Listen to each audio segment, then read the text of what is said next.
Hello, this is Yukiko. I hope everybody is well. I wanted to make this follow-up video um, on a video that I made a few weeks ago, which was in Japanese. And some of my non-Japanese friends have liked the post, so I thought I would make an English version so they would at least know what I was talking about. Um, so as many of you might know, I have gone through two bouts of cancer since 2021. It was back to back. So for the 2 years after 2021, I was going through treatments, but more recently, um, somebody close to me, a family member, was also diagnosed with cancer. And now I'm able to see both sides of being a patient and of being a caregiver. And I found out that being a caregiver is way more challenging, personally speaking. So, of course, it's different from everybody. Everybody has different experiences. So, this is just based on my experience.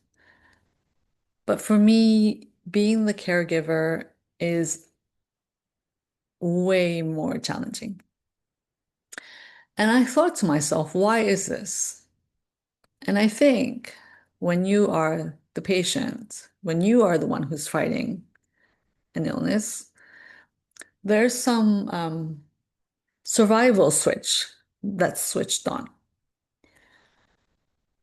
So even without you being completely conscious about it, there's a survival switch turned on. So you're positive, which helps with the treatment, because you have to keep going and you want to fight this disease. And when you're the caregiver, you're not the one who needs to survive, so that switch isn't turned on. So you have a bigger perspective, maybe. You definitely don't have that adrenaline switch on. So I realized that when I was a patient, my energy level was consistently neutral or very high. And that not in a bad sense. It was good to have positive energy because it really serves yourself, but also your family as well, the caregivers. They you being positive, it gives them some peace of mind. So it was good. But when you're the caregiver, or when I'm the caregiver, I feel like my energy level is neutral or lower. And I think it's because I don't have that adrenaline switch on. And yeah, I think that's it really. Also, when you're the patient, you are positive and you want to fight this disease, but you also know that if all doesn't work, then at the end you die and that's it. But when you're a caregiver, it's not that simple, especially if it's someone that's very close to you, who you love very much. There's the other things that you need to worry about. So I think those two are the biggest differences on the why.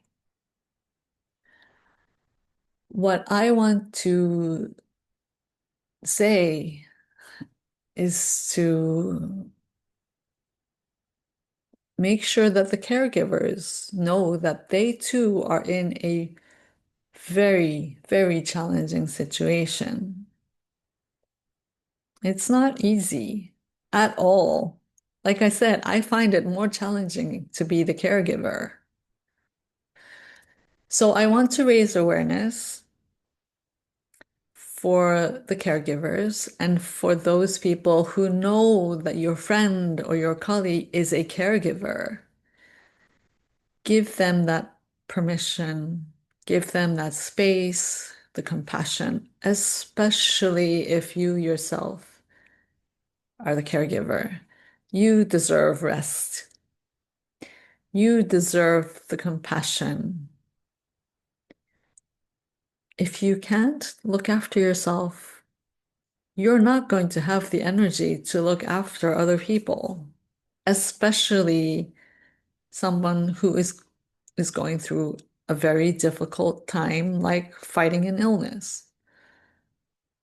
But you really need to look after yourself.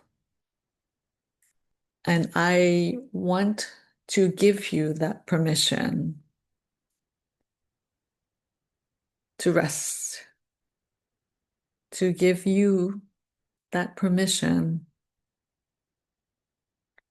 to say you too are going through a very challenging time. And my heart goes out to you because it's hard. So that's what I wanted to say.